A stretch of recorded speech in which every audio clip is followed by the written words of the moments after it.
Kid, son, you are now in the Rapid Response Tactical Squad. The double RTS. Kick some ass. Breeze, kill it.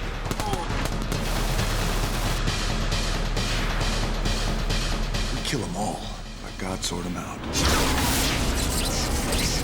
Very proficient already. When we turned up in Prague, we had a 2-week rehearsal period with the military advisor. Ladies and gentlemen, Tom McAdams. He's a real ox. He's one of the best. Trainers, SAS, everything else. So many of these military advisors probably spend more time in Hollywood than the military at this point. Okay, listen in. Unload!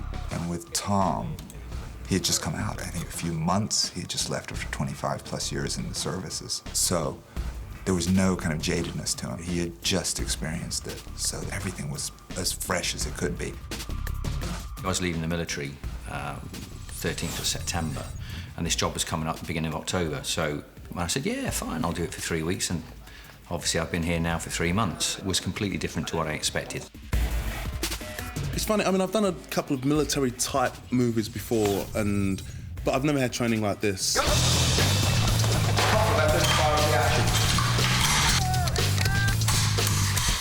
All right, are you happy with that? Don't put the barrel into the ground, Deobia. Pass that on. Have your wits about you, because blank ammunition does injure. Are your safety catches? We've got time for one more, is that it? What I was brought to do here was to advise on all the military tactics, all the techniques, get the guys to look like Special Forces and make them look like they've had years of experience soldiering. Magazine, 25 rounds. Load! Tom was very determined to, I think for himself as much as anything, make us look as authentic as possible. There's no bullshitting with Tom. Tom is a straight guy. What you see is what you get, and I love that. Wait until I give the command up.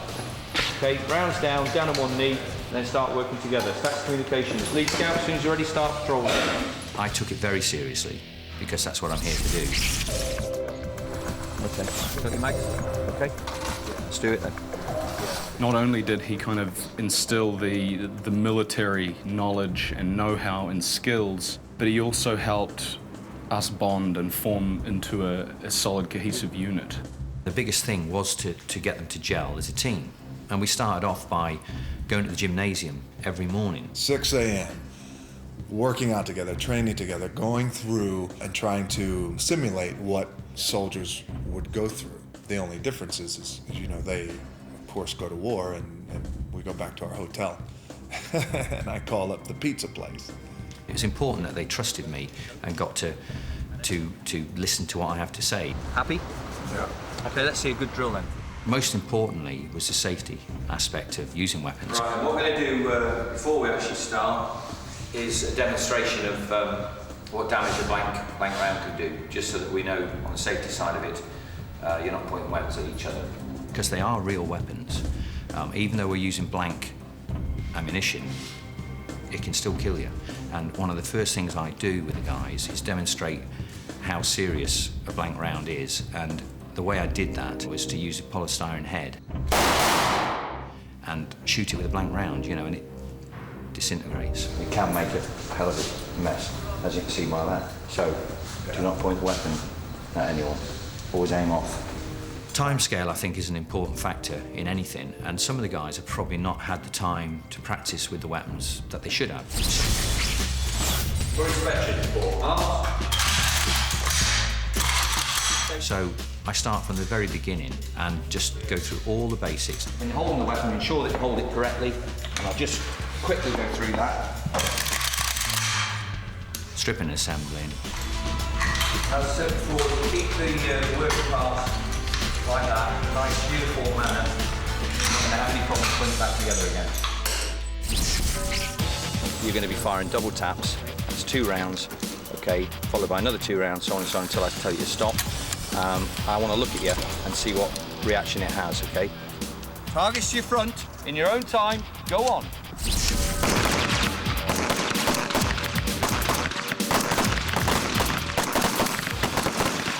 It's very interesting having that amount of power in the sense that it's coming from your body, coming from your hands, you know. It generates a certain kind of energy. Okay, is anybody not finished?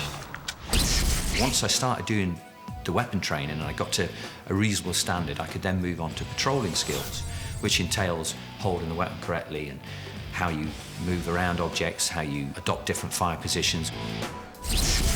Then the stoppage drills, loading, unloading, all the stuff that a soldier, a basic soldier, would have to know. In the script, it was written that we would say retreat, and Tom was right there saying, no, you would never say retreat, you would say fall back. And I said, okay, and I said, would we say, get the fuck out of here? And he's like, yeah, you would say that too. I was like, okay.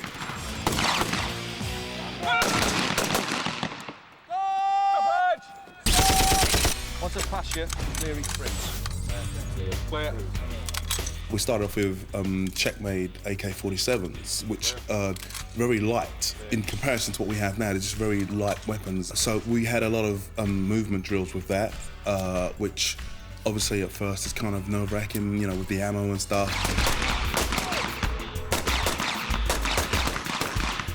Some of the actors were very intimidated by the weapon and nervous of the weapon. Try and be a little bit more relaxed, some of you. I'm not pointing the finger. Get yourself comfortable. Bring it up, double tap. If you want to get down on one knee, double tap. Stand up or lie down and just get used to different fire positions and just double tap. But try and keep both your eyes open, okay? I'm still flinching. It's, you know what, the flinching, no, I'm not too bad with the flinching, it's blinking. Sometimes, and this is the truth, sometimes air comes out of the barrel of the weapon and it kind of makes you blink a little bit. It's not fair. It's just, you know, it's air. To try and stop the actors from flinching, especially using something like the chain gun or the minigun, call it what you want, it's a 30 cal weapon. And with that weapon system, even though it's firing blank rounds, the actual overpressure that comes out is quite immense and there's a hell of a flash with the thing.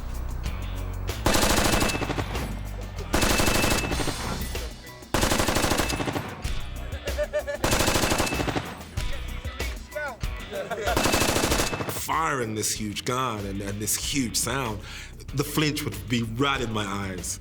And Tom would see that and he would say, Deobia, you're flinching. Do it again. You're flinching. I think I, more than most, had to go through a lot of firing to get that flinch out of my eyes. What do you think of that, then? This was the very first time that the destroyer has actually picked up that weapon. Now, you see the weapon of choice. So, my question to you is, how did it feel? It felt... Let's tell everybody at home. It felt awesome. It's huge. It's massive. No, I'm talking about the gun.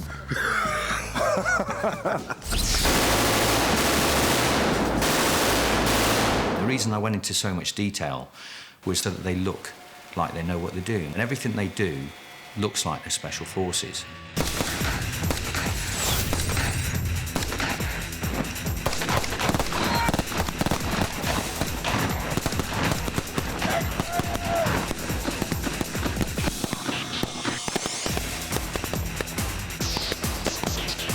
I'm not going to lie to you, I love it. I had so much fun. Action! When you are firing a shitload of rounds and it's so visceral, it's so real, you know, it really helps me do my job because the leap of imagination for me being in this circumstance, immediately it's not acting anymore. It makes you feel like I'm really doing it.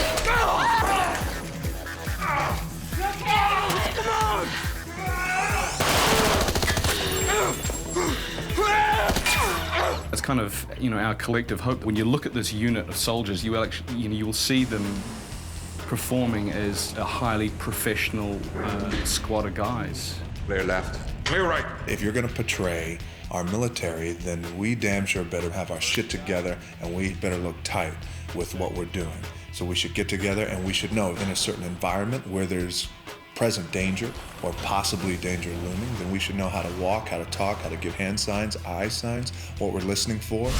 Look alive, men. Game time.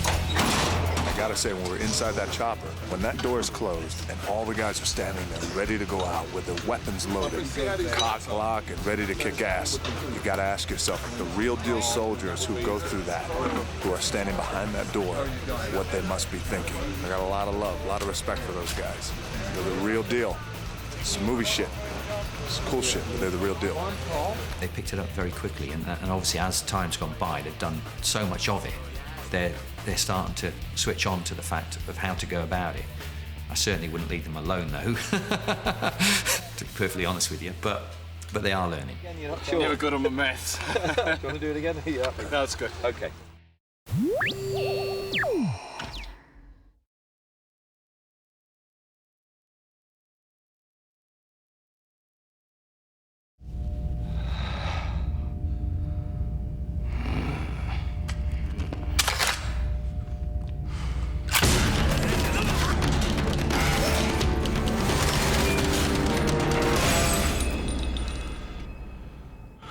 I was the visual effects supervisor for the whole film, but I was also the director for the first-person shooter.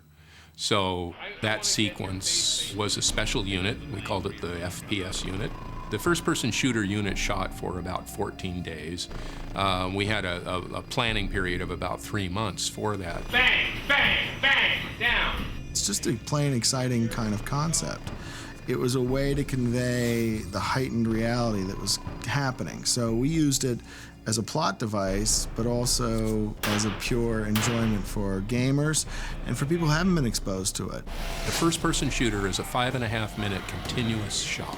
It's made up of creatures in suits, stunt players, explosions, bombs, live-action shooting, real sets, completely computer-generated environments, computer-generated creatures, makeup creatures with computer-generated heads, arms, everything. I mean, we pulled out the stops and put everything we possibly could into this specific sequence.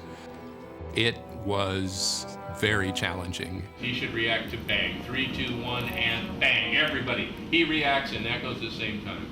In the sequence of events, you have, in order of importance, the script, the storyboard, where you essentially board your key moments. Then from there, you have to create the animatic. Then the rehearsal, the video rehearsal, then you cut it together, and then you have a dry run, then you have an effects rehearsal, and then you shoot it. To get from one end of the facility to the other, you had to cut. You had to break for the end of the day and put it together. So that means you had to do something called hookups, which means you had to go out of one room and into another. And there are various ways you can do hookups. You can do it by moving a camera and passing something and cutting, and then rolling the camera again on a subsequent day, put it right where it was before you cut, move right past it, and try to hook it up right between that move. That is the hardest thing you could possibly do, and we went for that kind of hookup. And it's true, we have hookups in this where you go through a room and of course the door opens, and when the door opens, we have a green screen or a blue screen. Cut, put the camera on the next day in that room and continue your move. Another that's easy is essentially whip panning, you call it. You come off something and you whip real fast to something on the other side. And you essentially can jump cut or little cross dissolve right on the whip. Not hard to do. So we chose to sort of mix it up, but we have a lot of hookups where we're literally coming off a character very slowly, and now we're in another day, and you cannot see the seam. One of the differences, visual differences, in creating a game and creating a film is this thing called aspect ratio. And what it basically means is the ratio of the height of the screen to the width of the screen. And in a computer screen, you have an aspect ratio that is more square. It's 4:3, 4 units wide by 3 units high. So when you have that, you have a lot more latitude of bringing a gun into frame and seeing over the gun to the action in the distance. Then now translate that to a movie, and particularly in this movie, it's widescreen to create that big vista of information. So now we've established a wide screen. In the game, you have a narrower peripheral view. So what happens is things can sneak up on you quicker in the game. Now you have widescreen. You have to be very careful. You hear something behind you, and it's harder to have something sneak up on you. We have narrow halls. So that's an issue of widescreen. The other thing is when you bring the gun up into frame, you eclipse the action because there's no room for the gun in that narrow height. So we had to make a decision that we brought the gun up when we needed it, we took it out when we didn't. We brought it up when we needed it out, we brought it off to the side, and we really played with the use of the gun. Sometimes we brought it up and looked through the eyepiece. We made a decision that in this case, we would use makeup effects to do the most difficult thing, and that is bodies and creatures, guys in suits that could hit the ground, that could tumble with other characters, that could fight and slug and interact. And in many cases, we took and put computer-generated heads on these creatures because you could take that further. Oftentimes in makeup effects, it's the head that is the most difficult to do. CG does that well. Oftentimes in CG, the bodies are the most difficult. So we put the two together in a lot of cases. First-person shooter was designed and planned out to be a 5.5-minute continuous tape.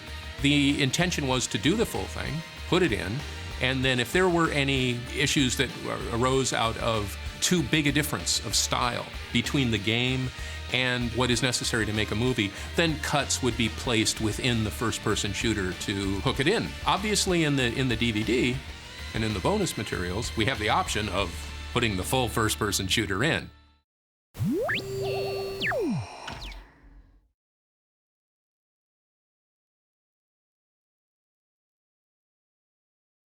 We took pictures of The Rock, and, with a bit of expression to his face, which helps you when you realize the design. You can kind of see the character in the film rather than just a static look. And we did many different versions, ranging from very subtle to wild. It helps to show the range of, well, it could be this crazy, because then it answers everyone's questions. Then you can kind of go through and hone out, well, it's cool, but it's too much, or that's too subtle, we're not going to see that. Richie Alonso, along with Jeff Dawn, put the makeup on The Rock once everyone had decided on what level the appliances should be. Put the prosthetics on today was a 2-hour makeup job. This is the second layer of my prosthetics. And the third level, which we'll put in on Saturday, is about a 3.5-hour makeup job, and I'll be all out BMFOP.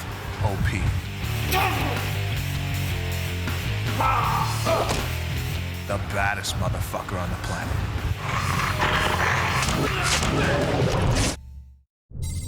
6 o'clock in the morning, our last day shooting in beautiful Prague. We have 3 stages of makeup. During this 5-minute fight, we'll see him go through these 3 stages. One of the stages is just his knuckles bursting out. Another stage is appliances on his cheeks here, and on his jawline. We put some fake teeth in his mouth and make him not look so white, so beautiful, so Hollywood movie starish. And so that's the second stage. Here, you want to put in? No. Sure? Germs. They're germs. Have germs. Then the third stage is what we're doing right now, and that will include a forehead piece. We'll be covering up his eyebrows, putting new eyebrows on, putting cheek pieces on, both here and here, a jaw piece, and these full-fledged monster lenses. This is basically the same stuff that was used on Wizard of Oz. It's that old, the technology. That's a very rubbery feel, so everybody knows. Feels like dried chicken. It tastes like chicken, too. There's better materials nowadays, such as silicone and gelatin. The problem is that they don't breathe, and with heat, with action, they don't hold up. They will literally melt. A gelatin piece will melt off your face.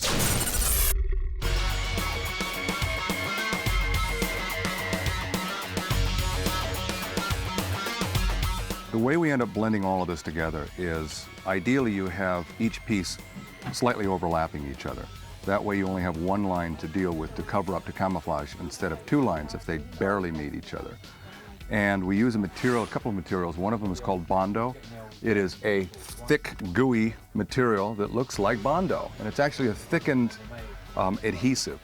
And we're able to blend out little rough edges and add some texture so that you no longer are able to see that line.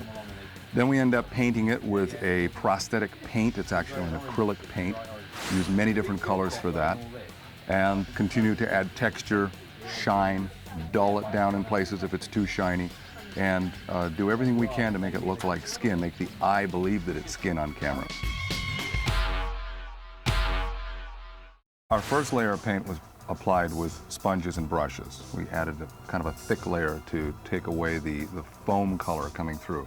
Now we're going in there with an airbrush, just feathering it out, blending into his actual skin color, taking the fake-looking foam and trying to blend it into real-looking skin. This is the first step of it. This is the same material, this acrylic paint that I used to cover his tattoo, whether it be just one tattoo or the tattoos that cover a quarter of his body, his upper body. And usually about 3 different coats of this, 3 different colors of it, gives it a realistic 3-dimensional skin tone. What Richie's doing now is he is airbrushing with some inks the veins that he had sculpted, because Richie sculpted all of these pieces for Rock. He is intensifying the 3-dimensional veins on his forehead with this airbrush ink. What I'm doing now is applying the eyebrows. These are real hair eyebrows that have been hand-stitched. Each hair has been hand-stitched onto this very fine lace material to match up with Rock's real eyebrows. I use this photo as reference just so that I can remember where his real eyebrows are underneath those appliances. And we're applying a little bit of spirit gum, same adhesive that's been around for decades and used in the theater for decades to apply hair goods and appliances like these. So we'll juice you up on the set with the sweat and stick the contacts in on the set, put the teeth on the set, and you'll be ready to film. And then Here we are. Then it's up to you. 4 hours later, finished product. Great job. Thank you guys very much. Rock got into it. He really enjoyed looking in the mirror, seeing that transformation. He was just the ultimate professional.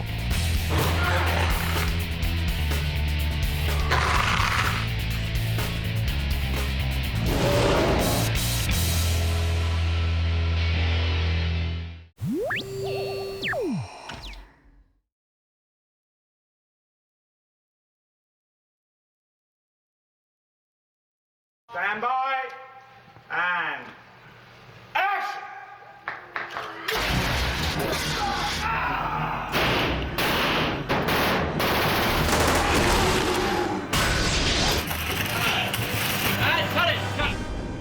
Stan Winston's group is really fantastic, and they've done a lot of legendary monsters, if you would. And in this case, they had, I think, a really tough bar to cross, which was people were very familiar with the things that they were building.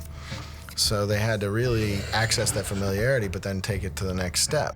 What was kind of neat about Doom in particular is because we had all this broad territory to walk through, we could go through every single exciting thing we ever thought was cool in a horror film and put people through those experiences, whether it's getting stalked by a dude with a chainsaw or something more psychological. It's we had the freedom to kind of hit every one of those points. It'd been a while since I'd done a good monster film, so this was exciting.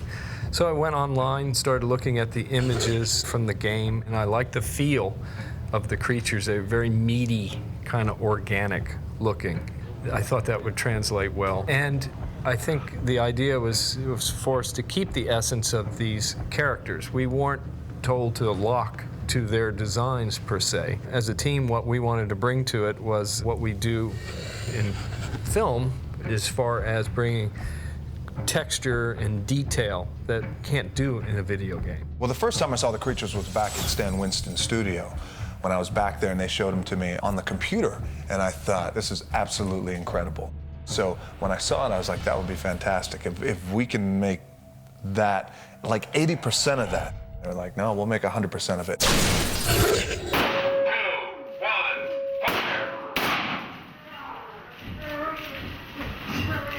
When designing these creatures, after we come up with our 2D concept art, then we have to start the sculpture process. We had to do body casts and have them into sort of a neutral position. Those are replicated in a fiberglass that disassembles to aid in the molding process later. There's tons of fittings to make things work and make sure it's all right.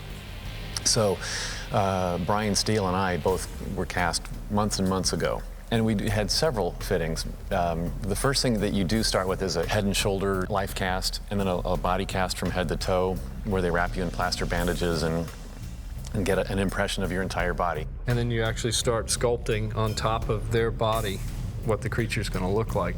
And you stay as faithful as you can to the 2D design, but certain things happen in 3D when you start walking around something, looking at it from all angles, and it sort of modifies and morphs based on reality. Once that's signed off, then we went into molds, and then from molds you have to start fabricating all of the suits and the parts, and then in this case all the internal muscle structures, and putting all the mechanics into them so that it's moving. This happens to be a suit, so it's something that I slip into now, zip up the back, plunk the head on, put the hands on, I'm ready to go. What we were trying to explore and achieve was internal muscles being able to move with the performer.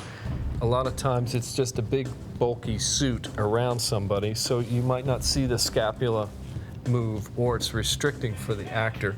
And by making these things independent or using elastics to move like a tendon or muscle structure inside, we got a lot of freedom in motion, which I think transfers. They're me now, a demonic imp.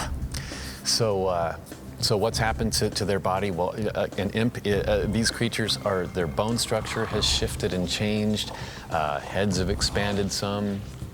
The coolest one is that I love was the sewer imp that you see down there. That's actually was Dr. Willits, but you don't know that right away.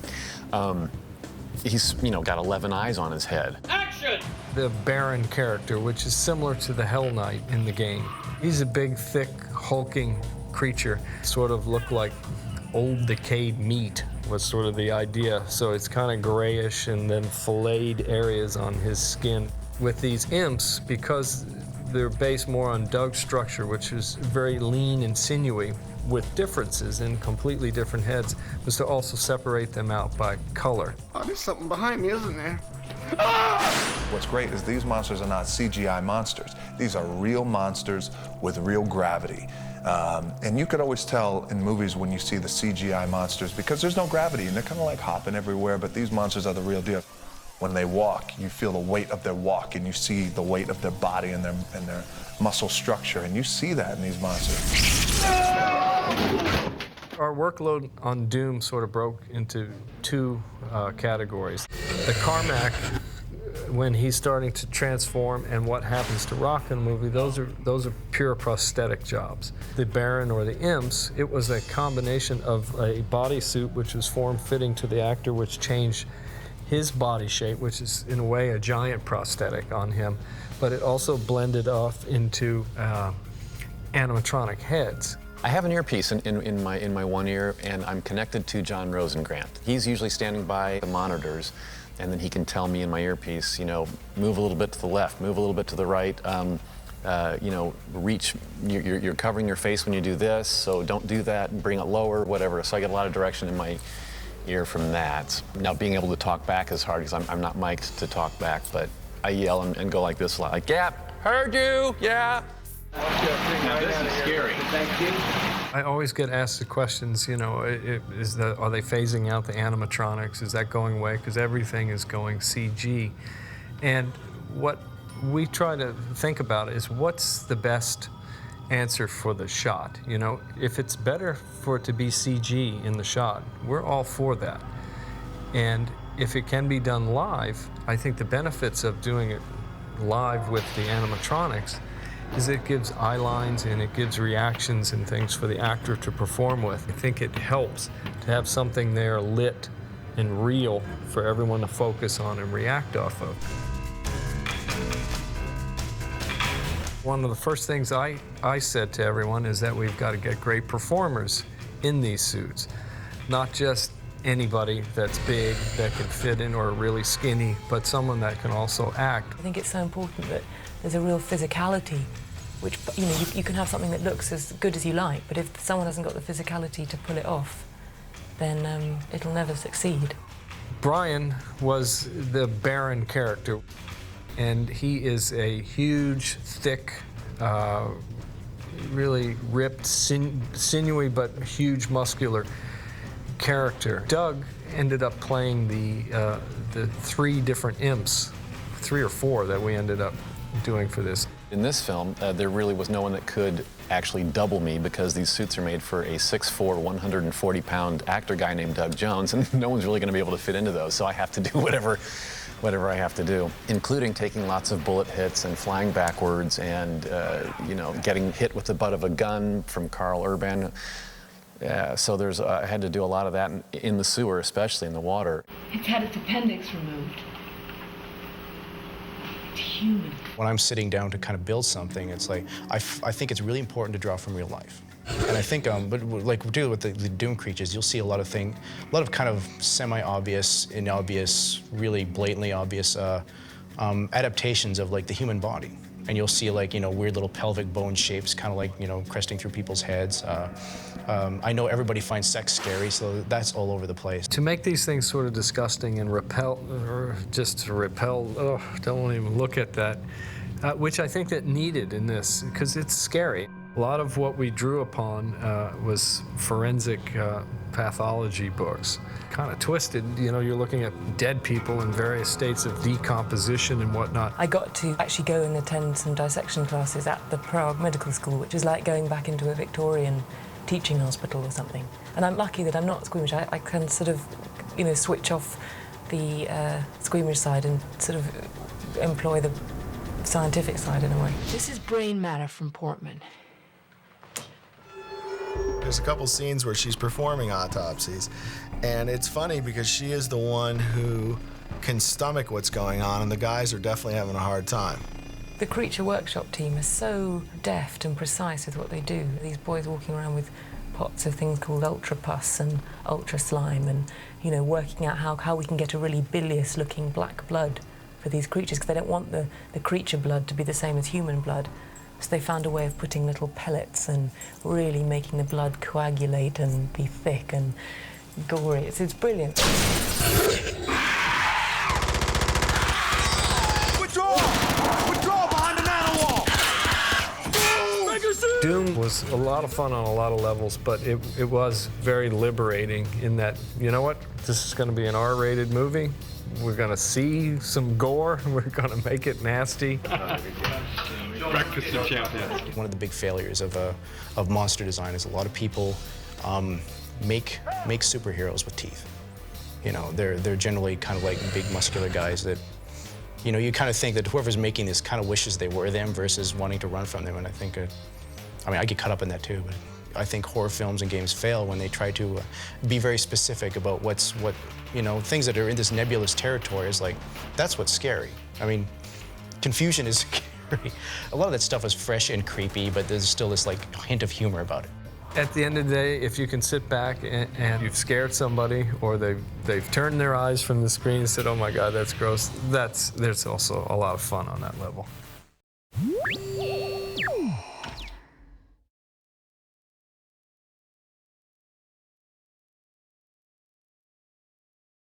So the first time I encountered Doom, my brother and his friend went to a computer show on the other side of town that I wasn't allowed to go to. They came back with a small black disc. We marathon gamed from, 8 p.m. until about 4 in the morning when my parents were stomping, on the second story because they could still hear the shotgun blast through the subwoofer. We're in college. I live on the all-girls floor of my co-ed building.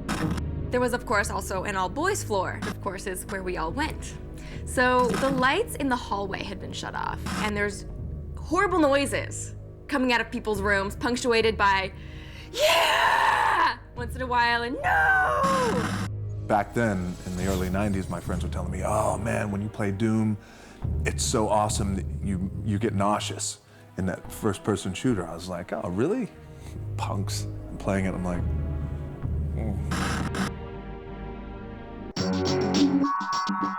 Doom was Doom. It was bloody, it was violent, it was you mowing through demons with a shotgun and a chainsaw, for goodness sake. It was so revolutionary that it was terrifying. It was almost going into a haunted house, I guess, on your own.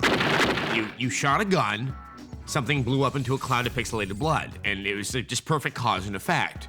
and I couldn't stop playing it.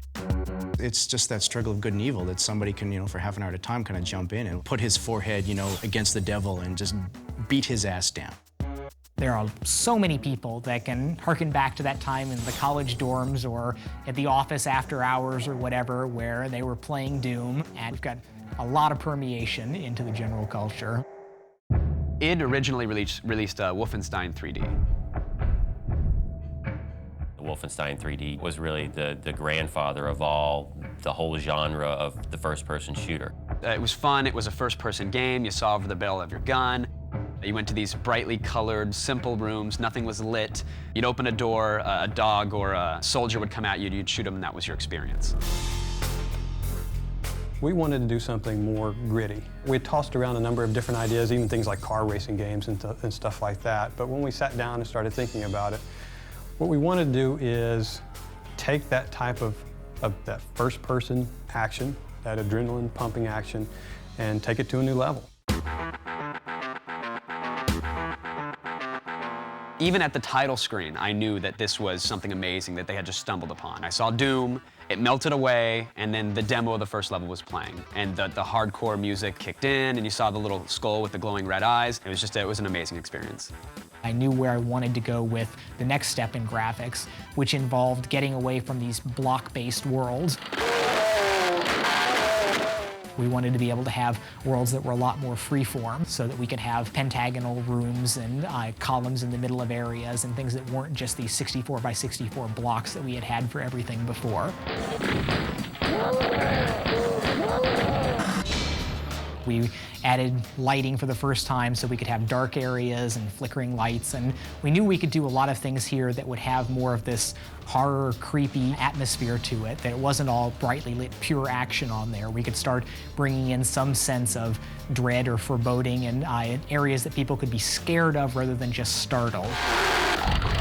We're trying to set up a sense of tension in the world, of hearing sounds, hearing monsters creeping around corners. What they did better than anybody else was the sense of urgency. And everything played into that, from the constant onslaught of enemies to that, you know, when you'd beat a round, it would give you your point total. Which today's games don't bother with that because they figure you don't care. But what was great was Doom was always about the race to that final red panel. If you have to mow down 30 pink demons with a chainsaw, whatever you gotta do, get to that panel. And it was the ultimate adrenaline rush. It's the same thing over and over, but it's the same thing. So it's just like, oh wow, I got through that room. I just want to see what's next. I just want to see what's next. Maybe there's a new monster. Maybe there's a new weapon. It's the classic thing that happens to a lot of people that are playing a game that's really good. You're playing it, and then you look at the clock, and you're like, it's 2 a.m.? You're like, oh, like, and then that dirty feeling sets in, like, okay. You feel like you need to call someone and confess, like something, like you just realize this thing completely got a hold of you. It was really the game that popularized the whole first-person shooter genre. You are that character, and there's a greater sense of threat when you're playing a game like that. And like, you know, you look at it and you lose your peripheral vision, you are really immersed inside of that game. Enemies were just flying at you. It really showed you how fast-paced and furious a first-person shooter could be. The levels were designed well. It was, you know, just interesting different areas. I mean, it really just pulled a whole bunch of like nascent concepts in the first-person shooter era. It just sort of pulled them all together in one game. It's now you inside the world, and when something jumps out and startles you, you have people falling out of their chairs, you know, dodging their heads side to side as things are coming at them on the monitor. What we call is the head dodge. So you get this and this and this as the rockets are coming at them on the screen. And you get the character empathy that is literally unparalleled in any other form of game. The worst experience on the first level is walking through a door, there's a winding pathway and green ooze on either side, and in the corner of the room you just hear the imp creature. You can look up and you can see him a little bit, but you just hear him with this awful groaning noise, and you don't know exactly where it's coming from. You see him, and by the time you see him, there's a fireball in your face. Doom was so irreverent and underground that it was almost like, you know, you're doing something that you weren't supposed to get caught doing when you were playing Doom. It was no apologies. There was no sort of content censorship. It was like the first time you really saw a game, I was like, wow. I mean, I think it was a seminal event. It felt adult. It really sort of made people wake up, and people who are bankers, people who are lawyers, were suddenly playing a video game. And that was such a massive shift, and it's really sort of changed the way that the game industry saw itself, and they saw this whole new market. It wasn't just colorful stuff for young kids. There was a key moment that I can remember during the development where the game was being worked on, someone was playing it, and I noticed that the janitor that comes in and picks up the trash had just been sitting there staring at the screen for a very long time watching it. And that was one of the points where we really knew that we had crossed the threshold where people that didn't classify themselves as gamers could look at this and be drawn into the world. The thing about Doom is that Doom hit at the right time. The internet was still, in a lot of ways, in its infancy. People weren't sure exactly how to distribute games and software and this, that, the other. And id really built a following for this. They said, we're going to release this game. It's going to be amazing. They put up servers for it. They said, everybody get ready, because Doom's coming. I think they popularized this concept of they knew that their games were the best out there, so they were gonna give you a little sample, and then you would give them money and then get the rest. And they had an install base of millions on these sample levels. There was apparently a study Microsoft had done at one point that said there were more copies of Doom installed than Windows in the early days. And this was when we had our shareware versions that people could pretty much freely distribute. And while we sold maybe 2 million copies or something of the early commercial Doom versions on there, there were many tens of millions of copies of the shareware version that had been out there and played. I don't think that there was any doubt that that Doom was going to be a huge success for the company, but I don't think that anybody really grasped the magnitude that it would have on the industry.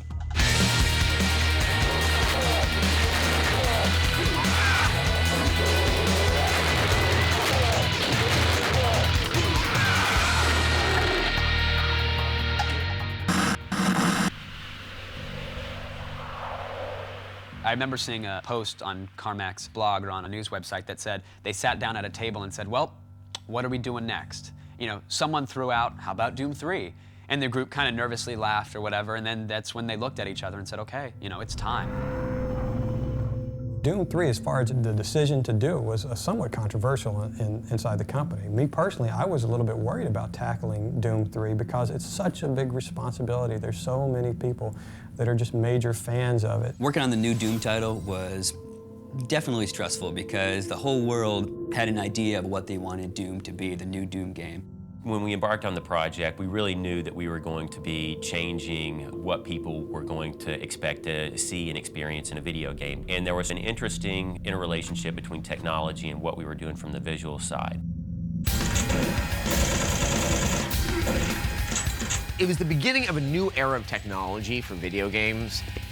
This was a new era of the technology behind the graphics, where just you sat up and you're like, wow, that's amazing. I mean, the fact that Doom 3 was released, and most PCs, even like our top-of-the-line PCs, could not play it at the level it could be played. It was made for something further down the line. I want to be 5 years from now and just crank that thing up for 1200 by 1200 resolution, just go, yeah.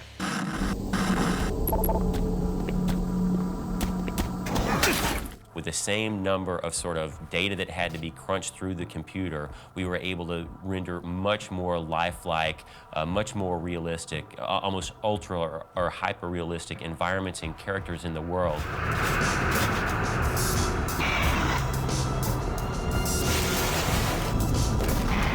And so when people saw the game for the very first time, when they sat down and experienced it in a theater at E3 in 2002, we had to remind them that what they were showing was actually being run in real time and was not sort of an in-game cinematic or a movie that had been drawn out beforehand and was just being played over again.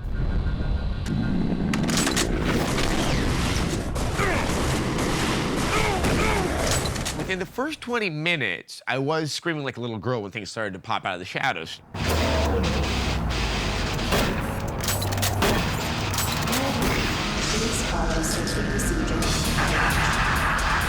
It's this great spook house. It's this, fun house ride where it's like, oh God, I don't know if I want to go into that room. We could go beyond players' imagination with things that, literally would jump out at them through walls, from the floor, that they couldn't even conceive of, maybe even in their worst nightmares.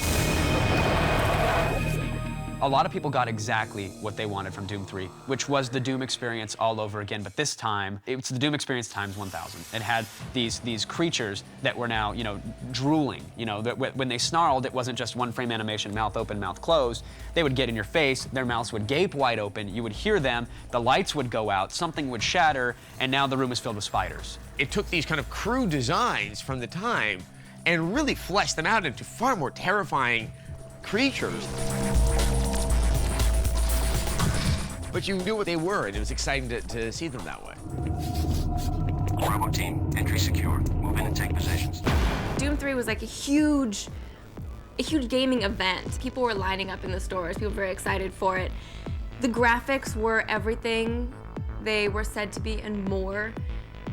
It was slower paced. There weren't hordes of enemies like piling upon you. It was just kind of a different take on the same game. The early Doom games had a lot of memorable moments where you were just mowing down crowds of creatures, while in Doom 3, it's much more up close and personal, where a specific monster will terrify you.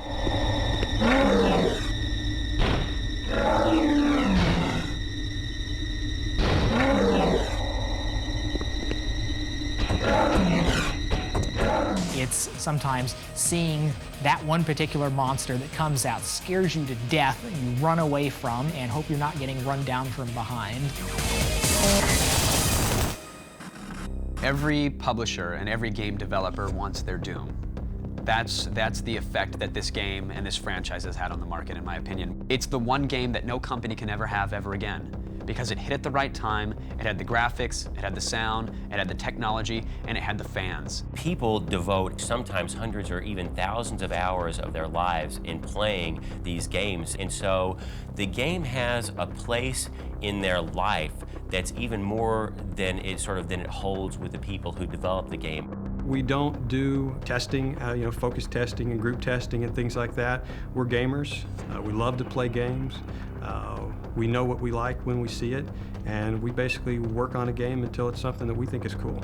I look around at how big it's all become, and it all comes from just a few of us sitting in our office trying to make a neat game. And over the years, the neat games have become much neater and things have gotten bigger and better. But it's been this process of we just sit down and we work on our tasks and things that we have to do today, things that we're working on for the next project. And we build the games, we care about how they come out, we want them to be good. And they have been good and they've been successful. And here we have millions of people that have really enjoyed the products, and it's heartwarming.